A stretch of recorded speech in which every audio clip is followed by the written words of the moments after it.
MC सबसे strongest S rank party का founder था, लेकिन उसके फ्रेंड्स ने उसे पार्टी से किक आउट कर दिया क्योंकि उसका सपोर्ट मैजिक बाकियों के मुकाबले अच्छा नहीं था। लेकिन एमसी कभी मेज था ही नहीं।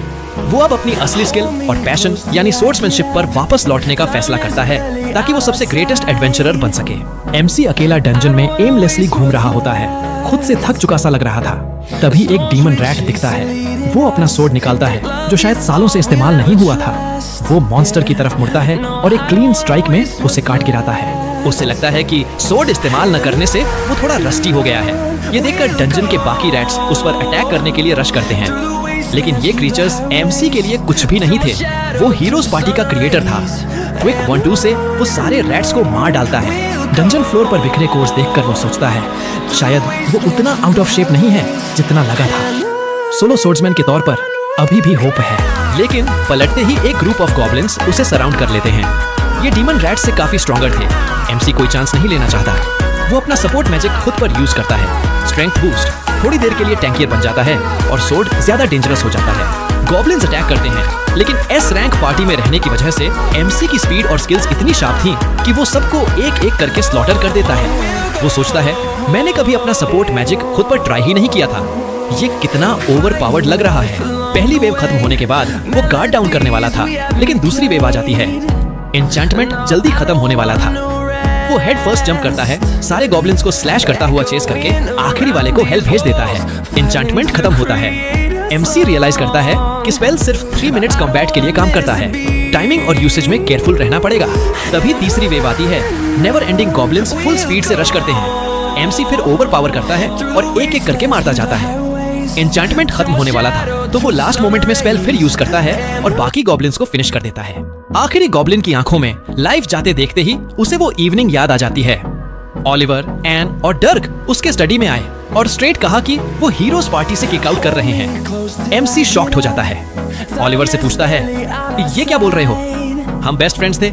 लेकिन ओलिवर कोल्ड और कैलकुलेटेड रहता है। कहता है विलेज का फ्रेंड होना कुछ छुपाता नहीं, तू पार्टी का सबसे यूजलेस मेंबर है। एन और डर्क भी कहते हैं तू हमें स्लो डाउन कर रहा है, ग्रेटनेस से रोक रहा है। एमसी की लाइफ फ्लैश करती है, कैसे उसका बेस्ट फ्रेंड उसे उस पार्टी से निकाल रहा है जो उसने खुद बनाई थी। हीरोज पार्टी जो इतनी तेजी से डंजन्स क्लाइंब करके कंट्रीज बेस्ट में शुमार हो गई थी। ओलिवर कहता है लास्ट कोलैबोरेटिव डंजन मिशन में उसने दूसरी पार्टीज देखी, उनकी एन्चांटर कितनी स्ट्रॉन्ग और हेल्पफुल थी। एमसी के मुकाबले तू यूजलेस है। एमसी कहता है मैं एन्चांटर हूँ ही नहीं। पार्टी में किसी को मैजिक एप्टीट्यूड नहीं था, इसलिए मैंने सोर्ड्समैन की पोजीशन सैक्रिफाइस की और अपना खुद का सपोर्ट मैजिक स्टाइल क्रिएट किया। एन उसके मुंह पर हंसती है। पैथेटिक लूजर एक्सक्यूजेस बना रहा है। ओलिवर तो पहले से बेटर सोर्ड्समैन था। एमसी ओलिवर की तरफ देखता है, लास्ट होप। लेकिन ओलिवर कोल्डली कहता है हमने रिप्लेसमेंट एन्चांटर भी ढूंढ लिया है, वो हमें रैंक्स क्लाइंब करके ग्रेटनेस दिलाएगा। एमसी आखिरकार एक्सेप्ट कर लेता है कि अब इस पार्टी में उसकी कोई जगह नहीं। एक फाइनल गुड बाय के साथ वो जाने लगता है। एन हंसते हुए कहती है तू कभी एस रैंक पार्टी में होने वाला ही नहीं था। सोर्ड्समैनशिप और मैजिक दोनों ए रैंक हैं। Jack of all trades, master of nothing. MC reality में वापस आता है। वो नया फाइटिंग स्टाइल सोचता है, सोर्ड्समैन और मेज का मर्ज। वो जैक ऑफ ऑल ट्रेड्स रहेगा, लेकिन सब कुछ मास्टर करेगा और ओलिवर वालों को दिखाएगा कि उन्होंने कितनी बड़ी मिस्टेक की। तभी टेलीपोर्टेशन रूम में 4 एडवेंचरर्स भागते हुए आते हैं, हाँफ रहे होते हैं। उनका लीडर पूछता है सब ठीक हो? इतने ऑर्क्स एक साथ एक्सपेक्ट नहीं किए थे। एक मेंबर कहता है गर्ल को पीछे छोड़ाए। लीडर कहता है सही किया, अगर हेल्प करने की कोशिश करते तो सब मर जाते। वैसे भी वो गर्ल आज ही पार्टी में ज्वाइन हुई थी। ओल्डर फ्रेंड को प्रायोरिटी दी। एमसी को अपना पार्टी अबैंडन करने का वुंड अब भी ताजा था। वो उनसे कहता है मुझे ऐसे लोगों से नफरत है। वे कहते हैं कुछ कर ही नहीं सकते थे। एक अटैक करने की कोशिश करता है, लेकिन एमसी उसे मैनहैंडल करके फ्लोर पर पटक देता है। कहता है अपना अगली मुंह बंद करो और भाग जाओ। लीडर से गुस्से में पूछता है गर्ल को कहाँ मरने छोड़ा और उस डायरेक्शन में भागता है सेव करने। केव के एंड में वो गर्ल को कॉर्नर्ड पाता है ऑर्क्स की आर्मी के सामने। वो वॉल से लगकर रो रही थी, डिफेंसिव शील्ड लगाए हुए, लेकिन शील्ड ज्यादा देर नहीं टिकता। ऑर्क शील्ड तोड़कर उसकी लाइफ खत्म करने वाला था। एमसी जंप करता है, विंड मैजिक से ऑर्क्स को पुश बैक करता है। गर्ल शॉक्ड और डेज्ड। एमसी वेस्ट नहीं करता, सोर्ड निकालकर ऑर्क्स पर रश करता है। पहला ऑर्क पंच करता है, लेकिन एमसी इजीली ब्लॉक कर लेता है। सपोर्ट मैजिक रीइंफोर्समेंट के साथ वो ऑर्क्स को बटर की तरह काटता जाता है। गर्ल कंफ्यूज होकर सोचती है ये सोर्ड्समैन है या मेज। MC रीइंफोर्समेंट मैजिक से ब्लेड की शार्पनेस बढ़ाता है, ऑक्स के वेपन्स और बॉडीज दोनों काट गिराता है। वो सोचता है वे लोग सही थे, इतने ऑक्स हैंडल नहीं कर पाते, लेकिन मैं पार्टी मेंबर को छोड़कर कभी नहीं मरता। डजन्स मॉन्स्टर्स को स्लैश करता हुआ वो सब खत्म कर देता है। केव में सिर्फ कॉर्प्सेस और शाइनी कोर्स रह जाते हैं। वो रेड हेड की तरफ मुड़ता है। वो एड्रेनालिन खत्म होने से फ्लोर पर गिर चुकी थी। सनसेट होने तक दोनों डंजन से बाहर आते हैं। रेड हेड अपना नाम सोफिया बताती है और थैंक्स में डिनर के लिए इनवाइट करती है। MC एक्सेप्ट कर लेता है। वे सिल्वर रैबिट्स गिल्ड के टैवर्न जाते हैं। MC को पता चलता है कि वो गिल्ड से है। केप पर क्रेस्ट था। उससे किसी की याद आती है लेकिन समझ नहीं आता। सोफिया उसे अपनी ओल्डर सिस्टर सेल्मा से मिलवाती है। सेल्मा S रैंक एन्चेंटर थी, कंट्री की स्ट्रॉन्गेस्ट। उसी ने रोल्स डिवाइड किए थे, सोर्ड्समैन जो अटैक करता, टैंक जो डैमेज अब्सॉर्ब करता, मेज जो सपोर्ट देता। सेल्मा MC को डिस्गस्ट से देखती है और कहती है FBI कॉल करूंगी, मेरी सिस्टर सिर्फ 14 साल की है। MC तुरंत कहता है मेरा नाम एप्स्टीन फाइल्स में नहीं है, चिल करो। सोफिया कहती है इसने मेरी लाइफ बचाई है। सेल्मा थोड़ी काल्म होती है और सिस्टर को स्कोल्ड करती है, बिना बताए डंजन क्यों गई। वे बात करते हैं। MC बताता है कि हीरोज पार्टी ने किक आउट कर दिया, अब वो वैगाबॉन्ड है। सेल्मा की आंखें चमकती हैं। MC सोचता है शायद रिक्रूट करना चाहती है, लेकिन वो पहले ही कह देता है नियर फ्यूचर में कोई पार्टी ज्वाइन नहीं करने वाला। सेल्मा कहती है खुद को मत फ्लैटर कर, जॉब के लिए पूछती है। वो बताती है कल गिल्ड से ह्यूज पार्टी डंजन जा रही है, न्यू एडवेंचरर्स ज्यादा हैं, रैंक मेंबर्स गार्ड करेंगे, हर 10 लेवल्स के फ्लोर बॉसेस डिफीट होंगे, कोई कैजुअलिटी नहीं होनी चाहिए। स्पॉन्सर ने ग्रीन लाइट दी है। सेल्मा कहती है एक्स्ट्रा एडवेंचरर के तौर पर साथ चलना चाहूंगी। MC की स्किल्स और स्ट्रेंथ रिस्पेक्ट करती है। ये MC के दिल में चुभता है। हीरोज पार्टी ने उसे इसलिए किक किया क्योंकि सेल्मा की मैजिक देखकर इम्प्रेस हुए थे। उन्हें बेहतर मेज चाहिए था। MC अग्री करता है, लेकिन कंडीशन पर डंजन सिर्फ सोर्ड्समैन के तौर पर जाएगा, मेज नहीं। सेल्मा थोड़ी वरी होती है, लेकिन मान जाती है। सोचती है सिचुएशन बिग होने पर मेज रोल में वापस आ जाएगा। डिनर के बाद MC गियर खरीदने शॉप जाता है। ओल्ड मैन उसे पुराने फ्रेंड की तरह ग्रीट करता है। विंस वेलकम करता है। MC कहता है इतने पावरफुल क्लैन के लीडर से मिलना ऑनर है। विंस कहता है रिलैक्स, हम इक्वल्स हैं। MC की अचीवमेंट्स पता हैं। हीरोज पार्टी की सक्सेस में वो की रीजन था। प्लेजेंट्रीज छोड़कर टास्क पर फोकस करते हैं। टीचिंग एक्सपीडिशन सेल्मा एक्सप्लेन करती है। 3 डेज में फ्लोर 1 से 51 तक जाना है। डे 1 फ्लोर 21 तक, डे 2 फ्लोर 36 तक, डे 3 फ्लोर 51 कॉन्कर। फ्लैशबैक में सेल्मा और विंस की बात। हीरोज पार्टी ने बिगेस्ट मिस्टेक किया।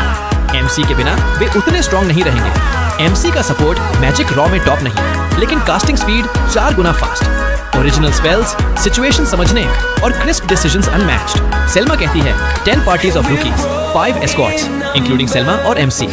रूकीज मॉन्स्टर्स हैंडल करेंगे रोटेशन में। आउट ऑफ ऑर्डिनरी होने पर एस्कॉर्ट्स जंप करेंगे। MC पूछता है सिर्फ 5 एस्कॉर्ट्स, सेफ एक्सपीरियंस के लिए मल्टीपल A रैंक पार्टीज क्यों नहीं। सेल्मा कहती है रूकीज को डंजन स्ट्रेस एक्सपीरियंस होना चाहिए, ओवर एस्टिमेट नहीं करना चाहिए एबिलिटी। MC बिलीव नहीं करता, लेकिन आउटसाइडर है, ट्रू मोटिव नहीं बताएंगे। क्वेस्ट एक्सेप्ट करता है। Wins 2 gold advance then gold completion पर देता है। MC को सरप्राइज होता है इतना ज्यादा, years वर्थ मनी। सेल्मा कहती है तुझे वैल्यू करते हैं, इसलिए प्रॉपर कॉम्पेंसेशन। MC थैंक्स कहकर नेक्स्ट मॉर्निंग मिलने का प्रॉमिस करता है। अगली सुबह डंजन एंट्रेंस पर न्यू एडवेंचरर्स इंतजार कर रहे हैं। सोफिया और सेल्मा रेडी। MC सेल्मा के आउटफिट की कॉम्प्लीमेंट करता है। सोफिया अनॉय होकर रिमाइंड करती है माइनर हूं। MC कहता है चिल, माइकल जैक्सन का फैन नहीं हूं। सोफिया पूछती है अभी कहां रह रहा है, मेंशन छोड़ दिया। MC कहता है इनमें, लेकिन सून प्रॉपर प्लेस ढूंढ लूंगा। सब आगे लगते हैं। सेल्मा एक्सपीडिशन स्टार्ट करती है। सोफिया को अपनी पार्टी में भेजती है। सेल्मा MC को बाकी 3 एस्कॉर्ट से मिलवाती है। And, blue haired tank, Bern, blonde tank, Kathy, short haired healer. MC realize करता है वो frontline attacker, Selma enchanter, well rounded escorts party. लेकिन अगर वो रिफ्यूज करता तो प्लान क्या था? समथिंग फिशी है। सेल्मा रूकीज को कलेक्ट करके इंट्रोड्यूस करती है। इनक्रेडिबली स्ट्रॉन्ग हेल्पर मिला है। MC ने 94th फ्लोर तक जाया है, सेल्मा ने भी नहीं। हीरोज पार्टी का हिस्सा था, कंट्री के स्ट्रॉन्गेस्ट में से एक। न्यूबीज हाइप हो जाते हैं। MC पर प्रेशर आ जाता है, इतने लोग काउंट कर रहे हैं। सेल्मा बाकी एस्कॉर्ट्स को पार्टी सौंपती है। MC को 10th पार्टी लीड करने को कहती है, most promising party. Right guidance से मिडिल लेवल डंजन्स भी इजीली हैंडल कर सकते हैं। MC कंफ्यूज होता है, आउटसाइडर को स्टार पार्टी क्यों? 10th ग्रुप में सिर्फ 3 लोग, सोफिया, लोगन, ब्लॉन्ड बॉय, कैरल, गर्ल। लोगन कहता है हम तीनों ही हैं, कोई और कीप अप नहीं कर पाता। वो लीडर है, एन्चेंटर, सेल्मा से भी बेटर बनेगा। एमसी सोचता है एटीट्यूड प्रॉब्लम बॉय।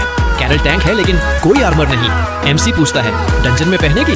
कैरल कहती है शील्ड्स आर्मर्स नहीं यूज करती, डॉज टाइप टैंक हूँ, मॉन्स्टर्स को टच नहीं होने दूंगी। एमसी सोचता है डॉज टैंक्स रेयर हैं, स्पीड और स्किल से डॉज प्लस काउंटर अटैक, लेकिन एक्सपीरियंस चाहिए जो इस गर्ल में नहीं।